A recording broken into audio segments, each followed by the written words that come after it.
Hi hello പുതിയൊരു വീഡിയോയിലേക്ക് എല്ലാവർക്കും സ്വാഗതം. അപ്പോൾ എൻ്റെ വിചിത്രമായൊരു ഡെലിവറി എക്സ്പീരിയൻസ് ആയിട്ടാണ് ഞാൻ ഇന്ന് നിങ്ങൾക്ക് മുന്നിൽ എത്തിയിരിക്കുന്നത്. അപ്പോൾ എല്ലാവർക്കും അറിയാം, എനിക്ക് ട്വിൻസാണ്.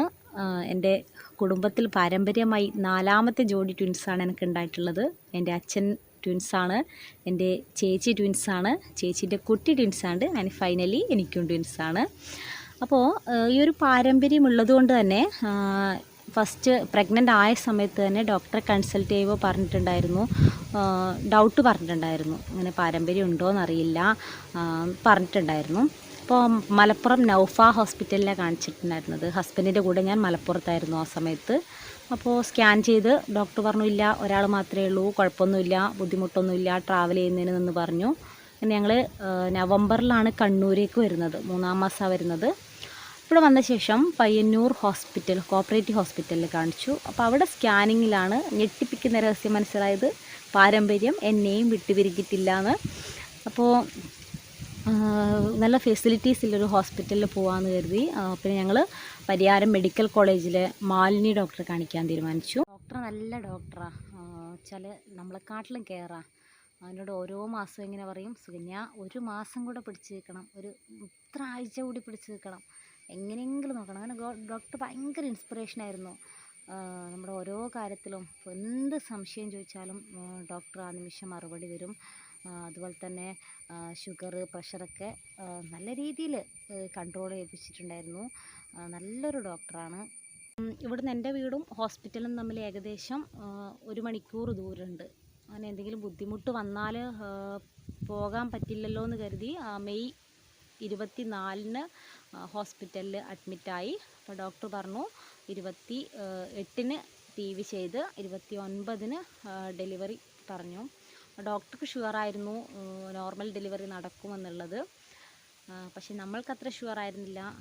എൻ്റെ അമ്മക്ക് ആ ബുദ്ധിമുട്ടൊക്കെ അറിയുന്നത് കൊണ്ട് അമ്മ ഓപ്പറേഷൻ മതി എന്നിങ്ങനെ ആദ്യമേ പറഞ്ഞിട്ടുണ്ടായിരുന്നു. പക്ഷേ ഡോക്ടർ പറഞ്ഞു, ഇല്ല കുഴപ്പമില്ല, എല്ലാം ഓക്കെ പറഞ്ഞു. നല്ല ഡോക്ടറാട്ടോ, നല്ല ഡോക്ടർക്ക് നല്ല ഉറപ്പായിരുന്നു. അങ്ങനെ മെയ് 24-ന് അഡ്മിറ്റായി. 28-ന് PV ചെയ്തു. PV ചെയ്തപ്പോൾ ഗർഭപാത്രം തുറന്നു വരുന്നുണ്ട്, കുഴപ്പമൊന്നുമില്ല എന്ന് പറഞ്ഞു. അങ്ങനെ 29-ന് ഏകദേശം ഒരു 11 മണിയായപ്പോൾ 28-ന് രാത്രി തന്നെ വയറ് ഒക്കെ ക്ലീൻ ചെയ്തു. 29-ന് ഒരു 11 മണിയായപ്പോൾ വെള്ളം പോയി. അപ്പോൾ എൻ്റെ ഡെലിവറി ട്വിൻസ് ആയതുകൊണ്ട് തന്നെ മെഡിക്കൽ കോളേജിലെ സ്റ്റുഡൻസ് മൊത്തം കാണാൻ വന്നിട്ടുണ്ടായിരുന്നു. എന്താ വെച്ചാൽ അവർ ഇതുവരെ ഒരു ട്വിൻസിൻ്റെ നോർമൽ ഡെലിവറി കണ്ടിട്ടില്ല, അവർക്ക് പഠിക്കാനുണ്ടല്ലോ. അപ്പോൾ അടുത്ത ജൂനിയർ ഡോക്ടേഴ്സ് കുട്ടികളൊക്കെ കാണാൻ വന്നിട്ടുണ്ടായിരുന്നു. അങ്ങനെ ഏകദേശം ഒരു 2:30-3 മണിയാകുമ്പോൾ എനിക്ക് പെയിൻ വന്ന് കുട്ടി പുറത്തേക്ക് വരാൻ തുടങ്ങി. 3:18 കൂടി 1ാമത്തെ കുട്ടീനെ നോർമലായി പ്രസവിച്ചു. എൻ്റെ മൂത്ത കുട്ടി വന്നു, അവനെ ഞാൻ കണ്ടു. ശേഷം ഒരു കുട്ടി വരുമ്പം തന്നെ നല്ല മുക്കി വേണം വരാൻ വേണ്ടി. 2 ആളുള്ളത് കൊണ്ട് പുഷ് ചെയ്യാൻ പാടില്ല എന്ന് ഡോക്ടർ പറഞ്ഞിട്ടുണ്ടായിരുന്നു. മാക്സിമം മുക്കി പുറത്ത് കൊണ്ടുവരിക. അപ്പോൾ ആൾ വരാത്തത് കൊണ്ട് വാക്യൂം ഉപയോഗിച്ചിട്ടാണ് അവർ പുറത്തേക്ക് എടുത്തിട്ടുണ്ടായത്, എനിക്ക് പുഷ് ചെയ്യാൻ പറ്റാത്തത് കൊണ്ട്. അപ്പോൾ ഒരാൾ പുറത്ത് വന്നു, മറ്റേ ആൾ നോക്കുമ്പോൾ കാൽഭാഗമാണ് വരുന്നുണ്ടായത്, തിരിഞ്ഞു വന്നിട്ടുണ്ടായിട്ടില്ല. വേഗം തന്നെ സ്കാൻ ചെയ്ത് നോക്കുമ്പോൾ കുട്ടിയുടെ തലയെ കാണുന്നില്ല. അപ്പോൾ കുട്ടി ഇങ്ങനെ കൈ തലക്ക് മറച്ചു പിടിച്ചിട്ടുണ്ടായി. അവിടെ ഉണ്ടായിരുന്ന എല്ലാവരും പാനിക്കായി. അപ്പോൾ ഈ സമയത്ത് പുറത്ത് ബൈസ്റ്റാൻഡറായിട്ട് അമ്മയാണ് ഉണ്ടായിരുന്നത്. അപ്പോൾ ഒരാൾ ഉള്ളിലേക്ക് വന്ന സമയത്ത് ഡോക്ടർ പറഞ്ഞു, കടത്തി വിടണ്ട, ഇതൊരു ട്വിൻസിൻ്റെ ഡെലിവറി നടക്കുന്നുണ്ട്, കുറച്ച് കോംപ്ലിക്കേറ്റഡ് ആണെന്ന് പറഞ്ഞു.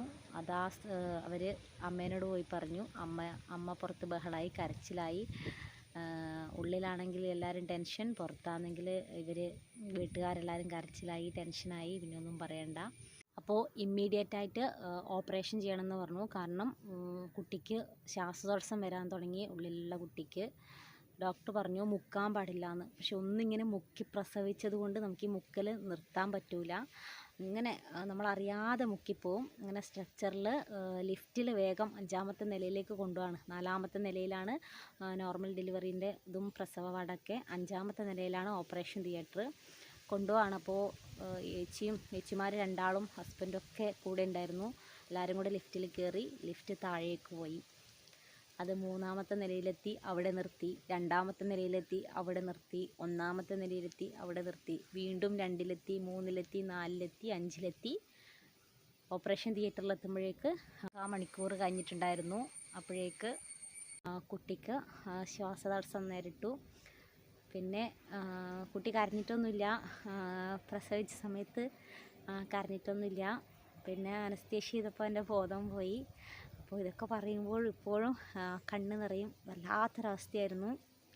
അപ്പോൾ ബോധം വന്നു. പിന്നെ അങ്ങോട്ട് ഓപ്പറേഷൻ ചെയ്ത് കഴിഞ്ഞാൽ പിന്നെ പറയണ്ടല്ലോ, അതെല്ലാവർക്കും അറിയുന്നതാണ്. വിറയലോട് വിറയലായിരിക്കും, 2 വേദന സഹിക്കണം.